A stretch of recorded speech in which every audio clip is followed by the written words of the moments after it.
मित्रों नमस्कार, आप सभी का स्वागत है।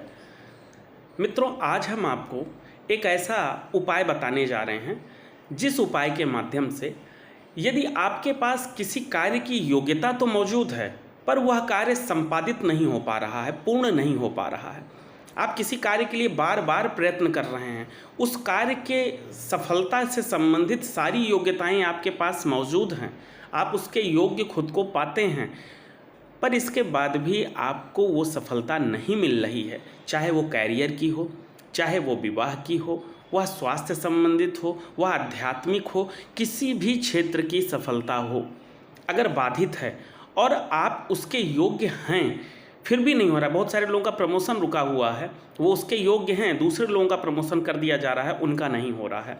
बहुत सारे लोग बहुत सारी योग्यता होने के बाद भी उन्नति नहीं कर पा रहे हैं। निश्चित तौर पर कहीं ना कहीं कोई बाधा, कोई रुकावट उनके जीवन में मौजूद है, इस कारण से ऐसा होता है। तो इसके लिए एक बहुत ही आसान सा, एक साधारण सा उपाय है, ये आप करें और इससे बहुत अच्छी सफलता मिलेगी। छोटे कामों की सफलता जल्द ही मिल जाती है, कुछ दिनों में, और अगर बड़ा काम होता है तो वह भी कुछ समय करने पर इससे निश्चित तौर पर सफलता मिल जाती है। मित्रों गणेश चतुर्थी के दिन, गणेश चतुर्थी अक्सर करके आपका अगस्त सितंबर महीने में पड़ता है और इस साल भी गणेश चतुर्थी आपकी 19 तारीख को पड़ रहा है, 19 सितंबर 2023 को पड़ रहा है। तो आप किसी भी गणेश चतुर्थी के दिन भगवान गणेश की एक सामान्य सी पूजा अर्चना करके, उनको मोदक और उनको धूप दीप करके अच्छे से उनकी पूजा करें। भगवान गणेश की जो प्रतिमा हो, वह मूर्ति अगर है तो एक अच्छी सुंदर मूर्ति होनी चाहिए, अथवा किसी फ़ोटो पे भी आप कर सकते हैं, लेकिन ये कलाकारी वाली जो आजकल कॉमेडी वाली मूर्तियां चल रही हैं या फ़ोटो चल रही हैं, वो नहीं होनी चाहिए। नहीं, आपके जीवन में भी कलाकारी और कॉमेडी होना शुरू हो जाएगा।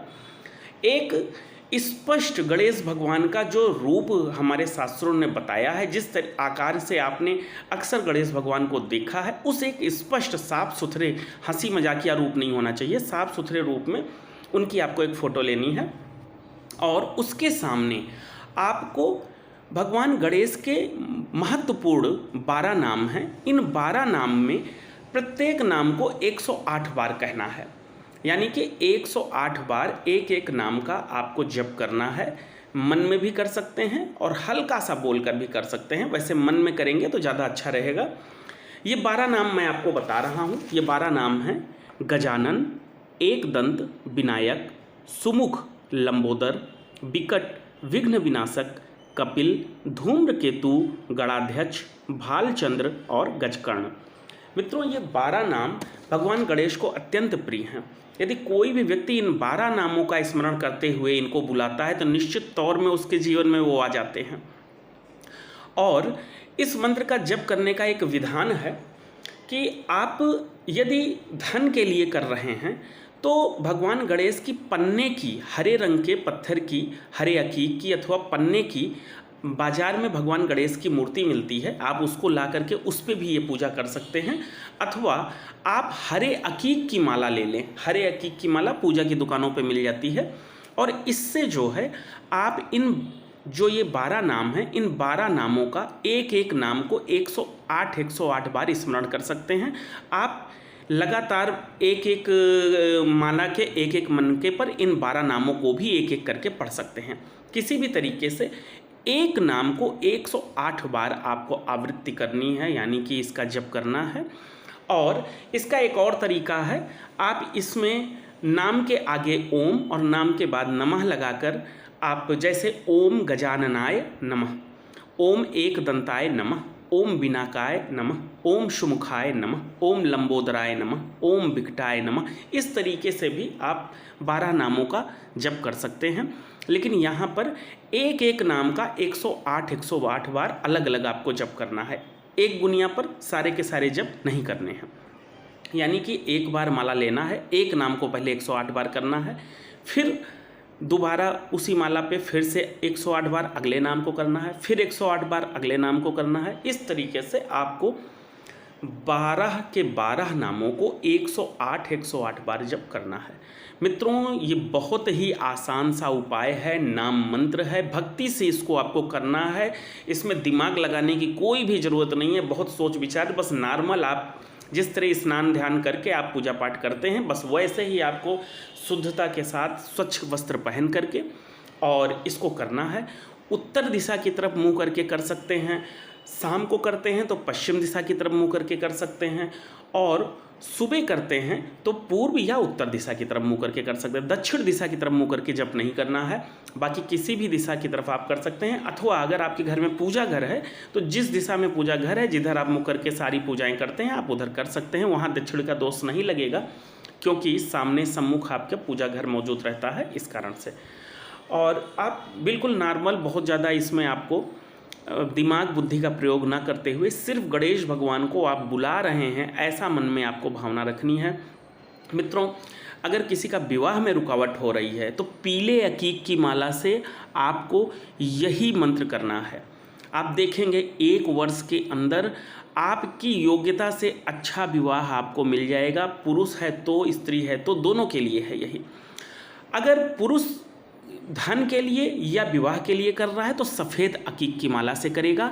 अगर कोई लड़की, कोई कन्या अपने विवाह के लिए कर रही तो पीले अकीक की माला से करेगी। पीले अकीक की माला या सफ़ेद अकीक की माला आपको आसानी से पूजा की दुकानों पर मिल जाएगा। और अगर आप साहस के लिए करते हैं, किसी बहुत बड़े संगठन को संरक्षित कर रहे हैं, बहुत बड़े संगठन में कुछ बड़ा करना चाह रहे हैं, कोई साहसी काम कर रहे हैं, तो रक्त चंदन अथवा लाल अकीक की माला पर ये मंत्र का आप जप करेंगे। और नॉर्मल आप रुद्राक्ष पर भी इसका जप कर सकते हैं। इसके अतिरिक्त आप नॉर्मल किसी भी तरह की माला पे आप इसका जप कर सकते हैं, कोई दोष नहीं है। आप केवल नाम को भक्ति से सिर्फ इनका नाम 108 बार लेना है। जिन लोगों के पास माला भी नहीं है वो अपने हाथ पे उंगलियों पर 108 बार भी गिन करके ये जप कर सकते हैं। प्रतिदिन करते जाइए। गणेश चतुर्थी के दिन से प्रारंभ करिएगा। उस दिन से अगर ये जब प्रारंभ किया जाता है और अगर आप किसी विशेष इच्छा कामना से कर रहे हैं तो फिर आप प्रतिदिन उस इच्छा को पूर्ण होने के लिए उनसे प्रार्थना करेंगे। लेकिन जब तक वह पूर्ण न हो जाए तब तक आप बार बार इच्छाएं बदल बदल करके इन मंत्रों का जप नहीं करेंगे। सिर्फ एक इच्छा रखिएगा और नियम और शर्त एक ही है कि वह जो इच्छा है उसके योग्य आप होने चाहिए, सारी पात्रताएं आप में होनी चाहिए, तभी यह पूर्ण सफलता मिलेगी। जिनके पास पात्रता ही नहीं है, योग्यता ही नहीं है, ऐसे लोग अगर इसको करेंगे तो निरर्थक हो जाएगा उनका करना। हाँ, यदि वो इसके लिए कर सकते हैं कि अगर उनके पास योग्यता नहीं है या पात्रता नहीं है तो वह योग्यता अर्जित करने के लिए ज़रूर कर सकते हैं। लेकिन उम्र, बहुत सारी ये योग्यताओं में उम्र की ज़रूरत पड़ती है, तो उम्र तो आप दोबारा इस जीवन में अर्जित नहीं कर सकते हैं। तो ऐसे चीज़ों के लिए ये नहीं करना है आपको, सिर्फ उन चीज़ों के लिए करना है जिस चीज़ के आप योग्य हैं और जिस चीज़ की उम्र आपकी साथ दे रही है। अब कोई 60 साल का व्यक्ति अपने विवाह के लिए करना प्रारंभ कर दे तो संभव नहीं है, फिर हंसी का पात्र वो खुद भी बनेगा और विद्या को भी मजाक के रूप में यूज करेगा, तो उससे भी उसको नुकसान होगा। जिसकी समस्याएं हैं उनके लिए है। कोई अगर कन्या है, अविवाहित है और उसके विवाह में विघ्न बाधा बहुत सारी पड़ रही है, वो बहन पीले अकीक की माला ले लें और इस मंत्र का करें, जप करें, प्रारंभ करें गणेश चतुर्थी के दिन से। यदि कभी गणेश चतुर्थी निकल भी जाती है तो प्रत्येक माह में एक गणेश चतुर्थी पड़ती है, आप उस दिन से भी ये कर सकते हैं। वो भी अगर नहीं मिलता है तो किसी भी शुभ बुधवार से, यानी कि शुक्ल पक्ष का जो प्रथम बुधवार होता है उस दिन से भी आप प्रारंभ कर सकते हैं। उस दिन का एक अच्छा मुहूर्त देख करके प्रातःकाल से आप प्रारंभ कर सकते हैं। इस तरीके से आप इसका जप करना प्रारंभ करें। आप देखेंगे कि साल भर के अंदर ही चमत्कारिक रूप से आपका काम बन जाएगा। जिनका व्यापार है, उन्नत करना है अपने व्यापार को, और बहुत सारे विघ्न हैं, व्यापारी नहीं मिल रहे हैं या आपको कस्टमर नहीं मिल रहे हैं, व्यापार में तरह तरह के विघ्न दिक्कतें पड़ रही हैं, उन सब का एक बहुत अच्छा निवारण है। पन्ने के एक गणेश जी लीजिए, पन्ने पत्थर के या हरे रंग के अकीक के गणेश जी बाज़ार में पूजा की दुकानों पे मिल जाया करते हैं। उनको अच्छे से स्नान करा करके, धूप दीप नैवेद्य करके, उसके बाद हरे अकीक की माला से आप इसी मंत्र का जप करना प्रारंभ करें, अपना व्यवसाय स्थल पर करें ऐसा काम, और आप 1 वर्ष के अंदर देखेंगे निश्चित तौर पर उन्नति हो जाएगी, निश्चित तौर पर उन्नति हो जाएगी। मित्रों, ये मंत्र जप करने के साथ साथ आपको एक काम और करना है। गणेश जी को गणेश चतुर्थी के दिन उनको दूर्वा बहुत प्रिय है, इसलिए उनको दूब जरूर चढ़ाएं भोग में। और इसके साथ गणेश भगवान के नाम से हरे रंग के फल, जैसे अमरूद हुआ या और भी जो फल हों, हरे रंग के साथ आप अन्य फल भी ले सकते हैं, पर उसमें हरे रंग का एक फल अवश्य रहे। उसको आपको गणेश भगवान के नाम से बुधवार के ही दिन गरीबों में बांट देना है। मंदिर के पास जो लोग भिक्षुक होते हैं उनको दे सकते हैं, पुजारी को दे सकते हैं, जिनको आवश्यकता है गरीब लोग जो हैं आप उनको बांट सकते हैं, छोटे बच्चों में दे सकते हैं, आप उनको बांट दीजिएगा। इससे बहुत ही जल्द आपको लाभ मिलने लगेगा। आज के लिए इतना ही। जय महादेव।